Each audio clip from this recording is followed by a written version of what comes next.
السلام علیکم۔ نعرے بھٹو،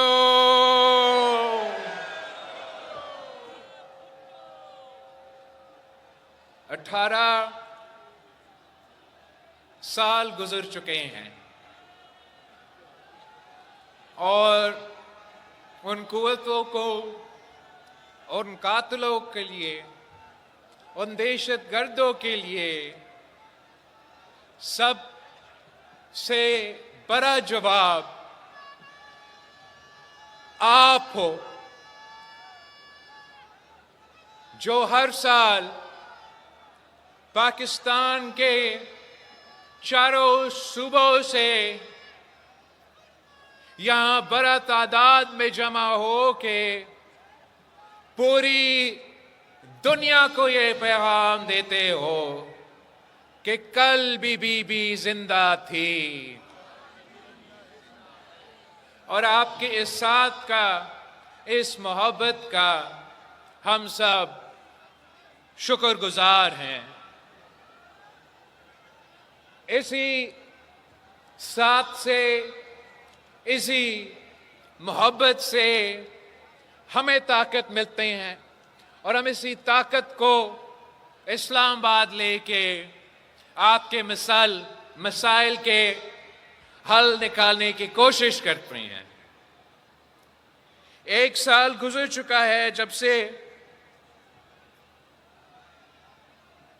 ہم ادھر جمع ہوئے، اور اس سال میں جو پاکستان کا، جو آپ کا سب سے بڑا کامیابی ہے وہ یہ کہ مئی کے مہینے میں ہمارا افواج نے، ہمارا ایئر فورس نے،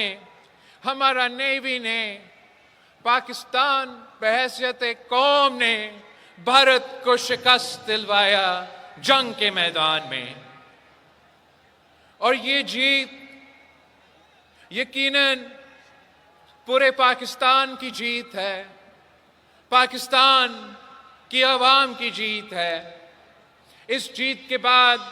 پاکستان کو دنیا بھر میں قبولیت ملی ہے، مگر آپ سب کو معلوم ہے کہ یہ جیت ناممکن ہوتا غریب خدا بخش کے قربانیوں کے بغیر۔ اس لیے یہ غریب خدا بخش کی قربانیوں کے نتیجے میں پاکستان ایک اٹامک پاور بنا۔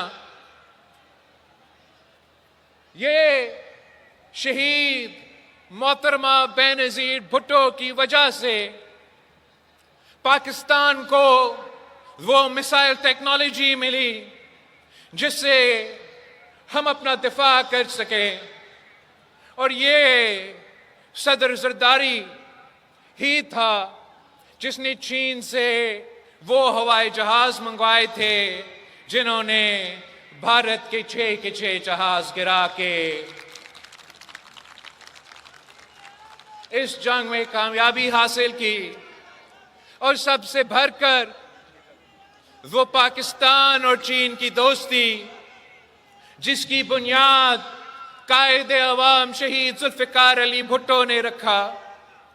جس کو شہید محترمہ بے نظیر بھٹو نے آگے لے کے چلا، اور جس میں صدر زرداری نے سی پیک کی بنیاد رکھ کے اس دوستی کو کہاں سے کہاں کے لے گیا، اور جس کے نتیجے میں جو پاکستان کی جیت حاصل ہو چکی ہے، اس کی ابھی تک بھارت ہضم نہیں کر سکے، وہ ہمارا ملک کا فیلڈ مارشل صاحب کا نام سنتے ہی بھارت کا مودی چھپ ہی جاتا ہے، غائب ہو جاتا ہے۔ دنیا کے بڑے بڑے فورمز پہ، چاہے وہ اقوام متحدہ ہو یا ان کے اپنے گیدرنگز ہوتے ہیں، جہاں وزیر اعظم بھارت کا جا کے بڑے بڑے تقریریں کرتا تھا، پاکستان کے بارے میں پتہ نہیں کیا کیا کہتا تھا، اس مئی کے چند دنوں کے رات کے بعد وہ بھارت کا وزیر اعظم غائب ہو چکا، اور وہ ہمارے افواج اور ہمارا ایئر فورس اور ہمارا نیوی کے ساتھ ساتھ